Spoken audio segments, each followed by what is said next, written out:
오늘은 새 성전을 건축하라입니다. 새 성전을 건축하라. 아이들은 왜 부모님을 떠나지 않으려고 할까요? 어린아이 때는 그것이 가장 안전하기 때문이죠. 그러나 성장하면 부모님 곁에 있는 것을 싫어합니다. 마찬가지로 이스라엘이 어릴 때는 하나님의 성전이 없으면 죽는 줄로 알았습니다. 하나님의 집에서 머무는 것을 그들은 너무도 행복하게 생각했습니다. 그러나 그들이 부유해지면서 또 성장해지면서 하나님의 곁을 종종 떠났습니다. 하나님은 서운하셨죠. 그들은 어른이 되었다고 생각하고 자기 고집대로 살기 시작했습니다. 그 고집의 결과가 무엇입니까? 그들은 결국 바벨론의 포로로 끌려가는 비참한 역사를 만들어냈을 뿐입니다. 자녀가 부모의 깊은 생각을 모르듯이 사람이 하나님의 생각을 이해할 수 없습니다. 때론 하나님의 뜻을 다 아는 듯 행동합니다. 하지만 그것은 어리석은 일입니다. 다만 우리가 할 수 있는 말은 하나님은 선하신 아버지시다. 이 고백만이 가장 바른 답이 아닐까 생각합니다. 이사야 55장 8절 9절에 보면 이는 내 생각이 너희의 생각과 다르며 내 길은 너희의 길과 다름이니라. 여호와의 말씀이니라. 이는 하늘이 땅보다 높음 같이 내 길은 너희의 길보다 높으며 내 생각은 너희의 생각보다 높음이니라. 이렇게 말씀하고 있습니다. 천지 만물을 창조하시고 운영하시는 분이 하나님이십니다. 그러나 우리는 시야가 좁습니다. 우리는 우리 형편에서만 모든 걸 이해하려고 하고 하나님마저도 우리의 형편에서 이해하려고 하기 때문에 결국은 우리는 하나님의 뜻을 이해할 수가 없는 거죠. 땅이 어떻게 하늘로 올라가서 땅을 볼 수가 있겠습니까? 마찬가지로 하나님의 하시는 일도 사람이 알 수 없는 것은 매우 당연한 것입니다. 이것을 인정할 때 겸손하게 하나님을 섬기게 됩니다. 모든 것을 하나님께 맡길 수가 있는 것입니다. 모든 일을 수용하며 기다릴 수 있는 것입니다. 지금은 우리가 자성하며 기다리는 지혜와 인내가 필요할 때입니다. 경거망동해서는 안 됩니다. 섣부른 판단과 하나님의 지혜를 뛰어넘는 거만을 떨어서는 결코 안 되는 것입니다. 이영규 선교사의 간증의 일부를 제가 말씀을 드립니다. 그가 선교하다가 안식년을 맞이했습니다. 그래서 그가 안식년을 이제 제가 해야 되나 말을 고민하다가 결국은 정말 안식년을 갖도록 이렇게 되었습니다. 그래서 그는 이 안식년에 내가 이거저거 하면서 계획을 많이 세웠답니다. 그러면서 이제 매일같이 기도하는데 하나님은 어느 날 하시는 말씀이 너는 안식일에 그런 많은 계획을 세우지 말라. 이런 마음의 감동이 온 거죠. 그래서 정말 이영규 선교사님이 하나님께 여쭤봤습니다. 그러면 제가 뭘 하죠? 했더니 너는 나하고 함께 있으면 돼. 이런 또 응답이 왔습니다. 그래서 이분이 속으로 아니 하나님 제가 날마다 선교하면서 하나님과 같이 있지 제가 혼자 있는 적 있었나요? 하면서 그가 계속 기도를 하게 됐습니다. 그는 정말 이번 안식년에는 그 사모님이 박사학위를 다 못 마쳤기 때문에 이번 박사학위를 마치도록 이제 시간도 줘야 되겠다. 이런 여러 가지 꿈을 꾸고 있는데 그걸 전부 다 하나님이 내려놓으라고 하시니까 이해가 가지 않았던 거죠. 그는 그때부터 하나님께 기도하기 시작했습니다. 하나님의 뜻이 어디에 있습니까? 시간이 가면서 또 그 모든 걸 순종하며 기도할 때 하나님이 하나하나 알려주시는데 그 중에 하나가 왜 안식일날 아무 계획도 하지 말라고 했나. 어느 날 사모님이 자기를 불렀습니다. 여보 나하고 잠깐 얘기 좀 합시다. 그래서 이 선교사님이 이것도 무슨 얘기인가 웬 또 심각한 얘기인가 하고 가서 얘기를 듣게 됐는데 여보 글쎄 내가 임신을 했다고. 지금 아이가 셋이 있는데 또 임신했다는 거예요. 그래가지고 사모님이 하는 말이 자기도 하나님께 부르짖었다는 거예요. 아니 하나님께 반항했다는 거예요. 하나님 지금도 셋이나 있는데 또 아이를 주면 이 나이에 어떻게 하라고 이 아이를 주십니까? 하나님은 내가 너에게 준 선물 너는 기쁘지 않느냐? 아니 선물이라뇨? 지금 셋도 있는데 이게 무슨 선물입니까? 하나님이 하신 말씀이 내가 줄 수 있는 선물 중에 가장 큰, 가장 좋은 선물이 생명이란다. 이렇게 말씀하셨다는 거예요. 그 사모님이 거기서 이제 무릎을 꿇고 용서해 주옵소서. 이렇게 해서 그분들이 순종하며 하나님의 뜻을 따르게 됐다고 하는 겁니다. 그 이용규 선교사님은 늘 이렇게 기도한다고 그래요. 하나님의 초점을 맞추지 못하는 선교사입니다. 그래서 그는 늘 하나님 계획에 방해자가 되지 않게 해달라고 기도한답니다. 우리는 하나님의 불편한 도구가 되지 말게 해달라고 또 그는 기도한답니다. 그분은 이런 얘기예요. 어른이 아이와 손을 잡고 가는 게 이 어른에게는 얼마나 불편한 일인 줄 아는가. 아이가 어른의 그 보폭을 못 맞추니까 그 아이는 어른에게 굉장히 불편함을 주잖아요. 그런 것처럼 하나님은 우리와 함께 하시면서 우리가 하나님이 하시는 일에 불편한 자가 되서는 안 된다. 그래서 하나님이 원하시는 대로 늘 같이 가는 것이 중요하다. 이렇게 그분이 간증하는 걸 들어보았습니다. 오늘 에스라 1장 1절에서 6절 말씀은 참으로 많은 역사가 여기 안에 숨겨져 있습니다. 오늘 본문의 내용은 바로 죄로 말미암아 바벨론의 포로로 끌려간 유다가 하나님의 은혜로 예루살렘에 새 성전을 건축하게 되는 그 과정들을 지금 쓰고 있습니다. 하나님의 은혜를 버리고 또 율법을 버리고 마음대로 살았던 그의 결과는 결국은 그들이 바벨론의 포로로 끌려갈 수밖에 없었습니다. 이것은 현재 오늘을 살아가는 우리에게 많은 교훈의 메시지라 생각합니다. 세상 사람들은 기회만 주어지면 마음껏 즐기기를 원합니다. 방탕하게 사는 것을 낙으로 삼습니다. 자랑거리로 생각합니다. 그러나 크리스찬들도 그들의 이런 유혹에 빠져서 타락의 길로 가는 사람들도 많이 있습니다. 경고합니다. 그 길로 가면 망합니다. 그건 잠시 즐거움은 있을지 모르겠으나 성경이 말씀하시고 하나님의 살아 말씀하시기를 너 그 길로 가면 망한다고 말씀하고 있어요. 그들은 점점 그런 타락의 길로 가게 되니까 죄의식이 사라지기 시작했습니다. 계명을 그들의 삶의 올무로 취급하기 시작했어요. 그들은 뭐라고 말합니까? 이사야 56장 12절에 보니까 오라 내가 포도주를 가져오리라 우리가 독주를 잔뜩 마시자 내일도 오늘같이 크게 넘치리라 하느니라. 독주에 취하면 모든 것이 내 세상처럼 보입니다. 독불 장군이 되고 맙니다. 유다가 그랬습니다. 우리도 지금 그렇게 살고 있지는 않을까요? 회개해야 한다고 외쳐도 시끄럽다고 사람들은 기막아 버립니다. 청년하지 말고 일이나 제대로 하라고 말합니다. 유다가 그랬습니다. 수많은 선지자가 돌아오라고 외쳐도 그들은 절대 쓸데없는 소리 하지 말라고 오히려 때리고 죽였습니다.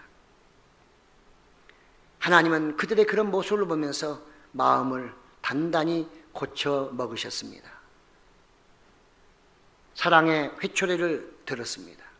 이대로 그냥 놔뒀다가는 불치병이 되겠구나. 그래서 하나님은 유다를 수술대에 눕혔습니다. 그것이 바로 포로로 잡혀가는 것이었습니다.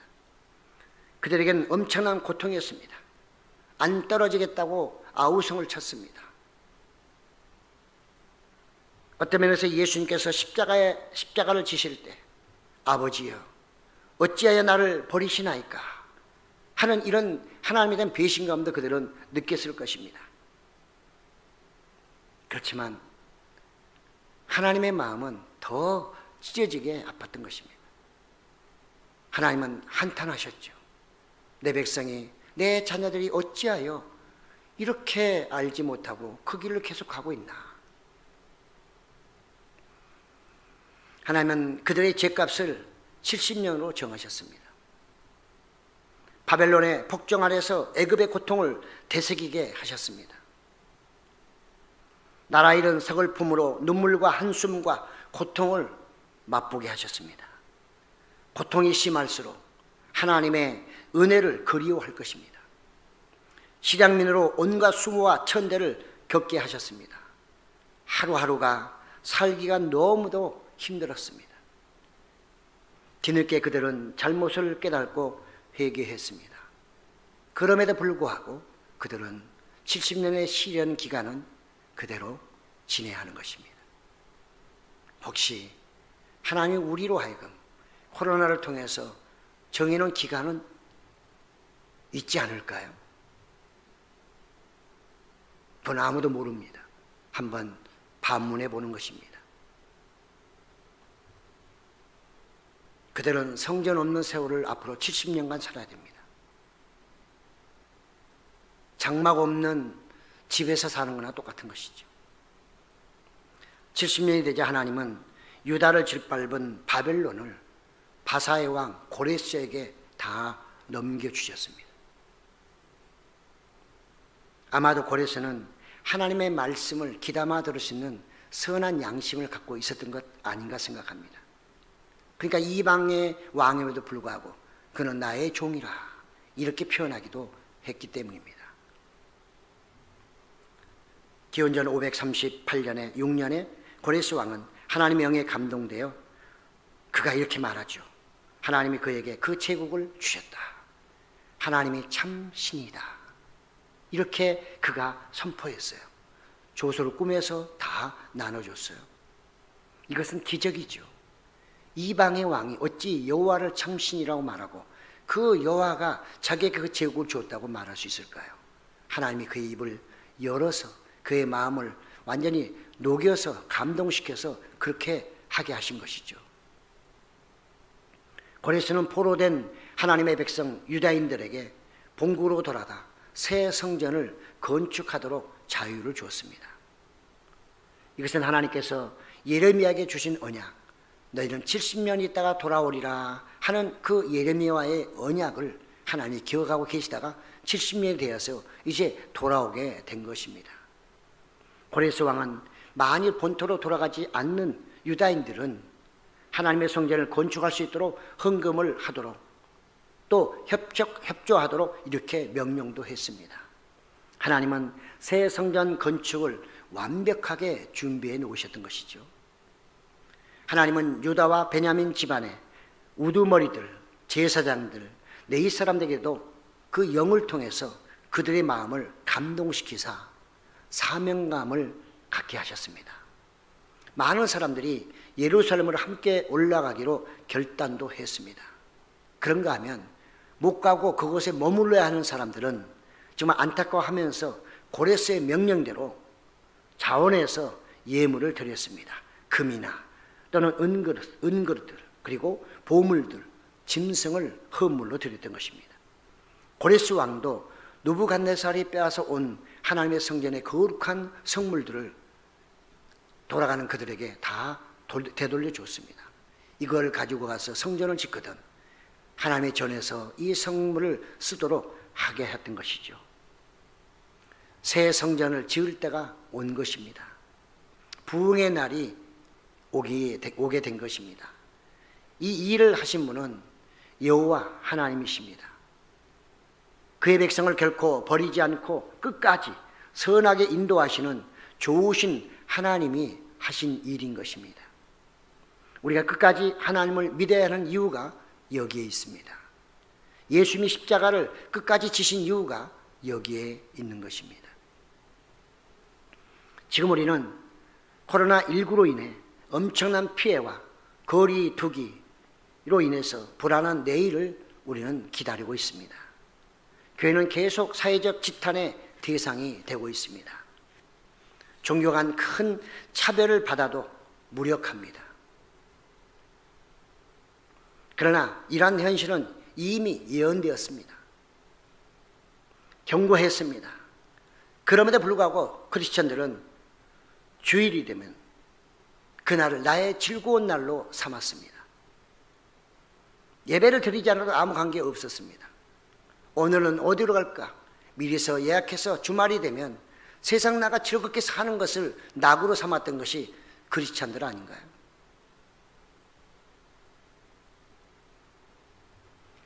하나님의 이름을 부르는 것을 유치하게 생각합니다. 교회 가면 뭐가 나오느냐고 말하는 사람들에게 주눅이 들어버렸습니다. 하나님보다 세상을 더 두려워하고 있습니다. 그러나 꼭 기억해야 할 것은 하나님은 살아 계시다는 것입니다. 이스라엘 역사를 보세요. 다른 거 다 얘기할 거 없어요. 이스라엘의 역사를 보면 하나님이 살아 계신지 아닌지를 금방 알 수 있어요. 그걸 누가 부인할 것입니까? 누가 부인할 거예요? 성경이 다 가짜란 얘기입니까? 이스라엘 역사가 가짜고 오늘의 이스라엘이 가짜입니까? 그건 아니잖아요. 그건 누구도 부인할 수 없는 거잖아요. 그건 하나님의 말씀 가운데 다 이루어진 것들입니다. 비록 그들이 지금은 예수님을 영접하지 않지만 그러나 하나님의 그 모든 언약 가운데서 하나하나 지금까지 이루어가고 있는 것입니다. 예수 믿는 사람들이요, 나에게 당장 그런 것이 보이지 않는다고, 내 신앙 속에서 하나님이 나에게 뭔가 크게 역사하지 않는다고 하여 이스라엘 역사를 부정할 수 있습니까? 이스라엘 역사를 부정하는 것은 하나님을 부정하는 것이고 예수님을 부정하는 것이고 성령을 부정하는 것입니다.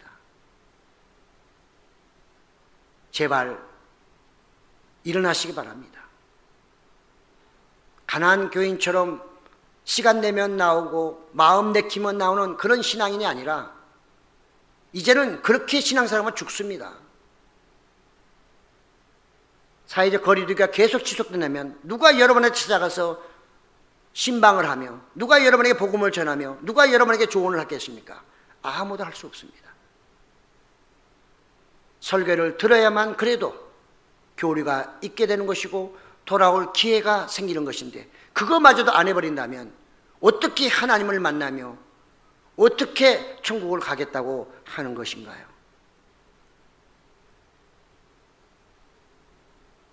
우리는 너무나도 살아계신 하나님에 대해서 자신이 없어요. 우리는 지금 서로 만나는 것도 피합니다. 모이는 것도 이제는 껄쩍지근합니다. 많이 오는 것도 반갑지 않습니다. 유다가 포로가 되듯 우리는 지금 코로나19의 포로가 되어버렸습니다. 하지만 처음과 나중 되신 하나님은 교회의 부흥을 준비하고 계신 줄로 믿습니다. 70년 후에 하나님의 계획이 있듯이 한국 교회에 대해서, 세계 교회에 대해서 하나님의 선정한 예정된 수많은 사람들의 구원을 위해서 하나님의 특별한 계획을 가지고 계신 줄로 믿습니다. 그것이 우리 신앙인 것입니다. 우리가 믿는 하나님은 바로 그런 분이십니다. 유다를 70년 만에 돌아오게 하신 하나님은 코로나19로 우리 한국 교인들을 성숙한 신앙인으로 거듭나게 하실 것입니다. 그 숫자가 많을지 적을지는 알 수 없겠으나 어쨌든 이번 코로나19로 인해서 우리의 신앙은 한 단계 더 성장할 줄로 믿습니다. 하나님은 우리의 지난 믿음을 돌아보며 진정한 회개를 기다리고 계십니다. 하나님은 은혜와 긍휼을 간구하기를 원하십니다. 마태복음 7장 7절에서 8절 말씀합니다. 구하라 그리하면 너희에게 주실 것이요 찾으라 그리하면 찾아낼 것이요 문을 두드리라 그리하면 너희에게 열릴 것이니 구하는 이마다 받을 것이요 찾는 이는 찾아낼 것이요 두드리는 이에게는 열릴 것이니라. 분명히 주님은 말씀하고 계십니다. 그때만이 아니라 지금도 이 말씀은 유효한 줄로 믿습니다. 지금 하나님 앞에 우리는 나와 무릎을 꿇고 기도할 때입니다. 예수님도 마지막 사역에서 십자가를 지기 전에 겟세마네 동산에서 정말 눈물을 흘리며 눈물이 빗방울이 되도록 기도하셨던 것을 우리는 잊지 말아야 할 것입니다. 성령 충만함으로 하나님과 함께하는 삶으로 우리는 돌아서야 합니다. 이 길만이 크리스찬이 살 길인 것입니다. 우리는 하박국 2장 4절 보라 그의 마음은 교만하며 그 속에서 정직하지 못하나 의인은 그의 믿음으로 말미암아 살리라. 오늘 이 시대의 이 말씀은 우리에게 가장 교훈이 되어야 할 줄로 믿습니다. 저는 오늘 말씀을 통해 몇 가지로 말씀을 한번 정리해서 마무리하려고 합니다. 첫째는 하나님을 온전히 신뢰합시다입니다. 하나님은 그 약속을 철저하게 기억하시고 실행하십니다. 이것을 믿으면 하나님을 만납니다. 저는 어느 유튜브에서 미국 홉킨스 병원 내과 원장이었던 전기업 의학 박사의 잠깐 여러 가지 얘기를 들어본 적이 있습니다. 코로나19와 관련해서 그가 잠깐 초대받아서 나왔는데 저는 그런 얘기를 하고 싶은 것이 아니라 신앙인으로서 그분의 믿음이었습니다. 그는 정말 의사로서 학위도 많이, 박사학위도 한두 개가 아니고요. 지금 55년생이니까 꽤 나이로 있습니다. 그 모든 것 가운데 그분이 그 유튜브에서 하는 말이, 하나님께서 나에게 박사학위를 받으라 해서 내가 받았고, 하나님께서 나에게 이 일을 해라 해서 자기가 미국 가서 유학도 했고 지금까지 이 일을 감당하는데, 지금 여러분 놀랍게도 그분은 그 나이에도 지금 정말 어디야, 전주대학교 선교대학원 신학과 구약학을 지금 공부하고 있다는 거예요. 아니, 그분이 뭐가 아쉬웠어요? 자녀들 다 키워서 뭐 의사 되고 뭐 하고, 그 나이에 의사만 해도 충분히 먹고 살 텐데 뭐가 답답해서 또 구약학을 지금 공부하고 있고 앞으로 뭐 선교를 할지 모르지만 그걸 하겠어요. 하나님을 절대로 신뢰하기 때문에 그렇습니다. 그분이 그런 얘기를 해요. 하나님을 목말라 하라. 하나님의 말씀에 목말라 하라. 부흥의 선행의 요소는 하나님을 갈망하는 것입니다. 충만한 그리스도의 사랑을 체득하라. 이렇게 그분이 얘기하더라고요. 저는 감동 먹었어요. 의사인 그가 신학을 하면서 뒤늦게 하나님을 그 많은 사람 앞에 계속해서 간증하는 걸 볼 때, 오늘날 이 시대에 하나님 이름 꺼내는 것보다 부끄러워서 밥 먹을 때도 기도하지도 못하고 사람들 앞에 나 교회에 다녀 이 말도 못하는 사람들과 비교해 본다면 얼마나 훌륭한 신앙인가요? 신명기 30장 20절에 이렇게 말씀합니다. 내 하나님 여호와를 사랑하고 그의 말씀을 청종하며 또 그를 의지하라. 그는 내 생명이시요 내 장수이시니 여호와께서 내 조상 아브라함과 이삭과 야곱에게 주리라고 맹세하신 땅에 내가 거주하리라. 하나님을 신뢰하는 자에게 주시는 하나님의 복입니다. 두 번째, 하나님은 다양하게 사람을 사용하십니다. 하나님의 일은 하나님께 맡기고 우리는 나의 믿음만 챙기면 되는 것입니다. 기약에 쓰임받는 것은 하나님의 손에 달려있기 때문입니다. 바로나 느부갓네살은 악하게 쓰임받았습니다. 그러나 모세와 고레스는 선하게 쓰임받았습니다. 나는 지금 어떻게 쓰임받고 있는지 자신을 살펴보시기 바랍니다.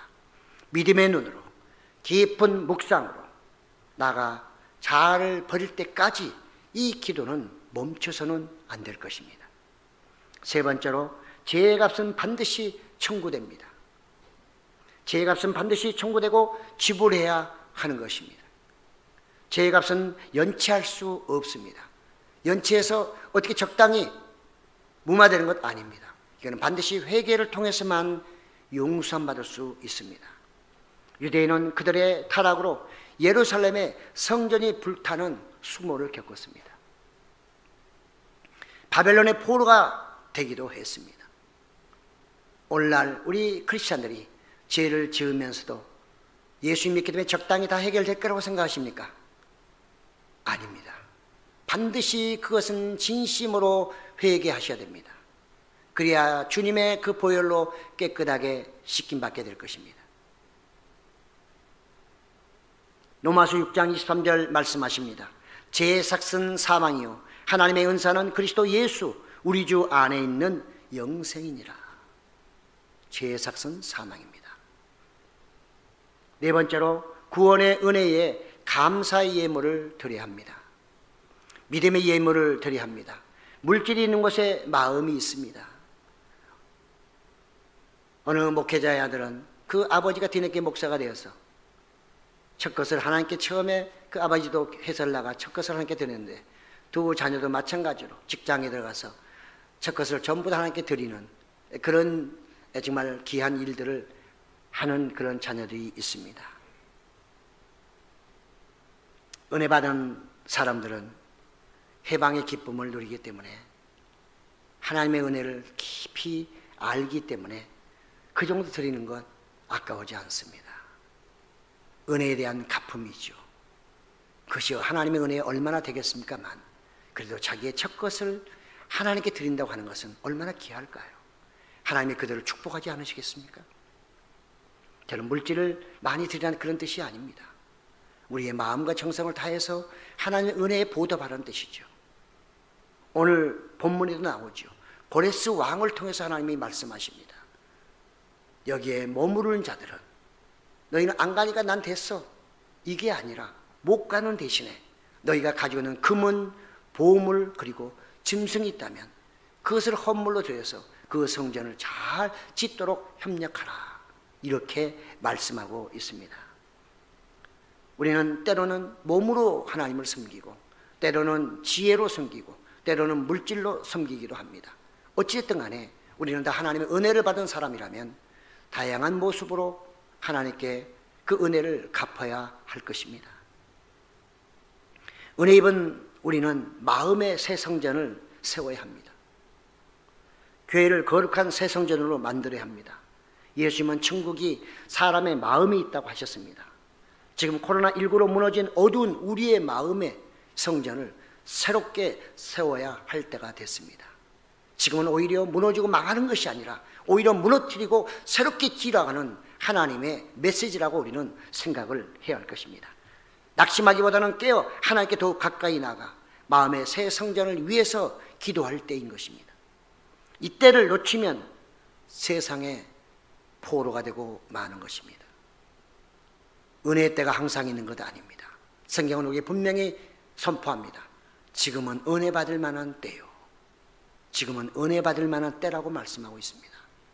오히려 지금이야말로 하나님의 은혜를 받을 만한 때입니다. 회개하고 그분 앞에 나가기만 한다면 그분은 엄청난 은혜를 우리에게 쏟아부어 주실 줄로 믿습니다. 교회의 역사는 오르막길과 내리막길이 있습니다. 그러나 하나님이 살아계신 동안은 결코 교회는 사라지지 않을 것입니다. 왜냐하면 교회는 예수님의 집이기 때문에 그렇습니다. 우리의 무력함을 인정하고 하나님을 찾을 때 부흥은 올 것입니다. 교회는 부흥 외에 그 어떤 방법도 없습니다. 노이드 존스는 말합니다. 하나님과 그의 존재 및 그의 일에 대해 아주 피상적이고 초보적인 지식에 만족해 버리는데 문제가 있다. 저는 그 말씀을 생각하면서 지금이야말로 하나님을 더욱더 깊이 알아갈 수 있는 좋은 때입니다. 시간이 많잖아요. 많이 밖으로 못 나가잖아요. 집콕하면서 뭐 하실 겁니까? 성경이라도 한 번 더 읽으시면서 내 믿음을 한번 되돌아보면서 하나님과 깊은 교제를 나눌 수 있는 이 시간이 바로 은혜의 시간이 아니고 무엇이겠습니까? 이번에 우리는 더욱더 하나님을 깊이 알아 부흥을 회복하는 우리 하나교회, 그런 각자 믿음을 회복하는 여러분 다 되시기를 예수님의 이름으로 축복합니다. 아멘.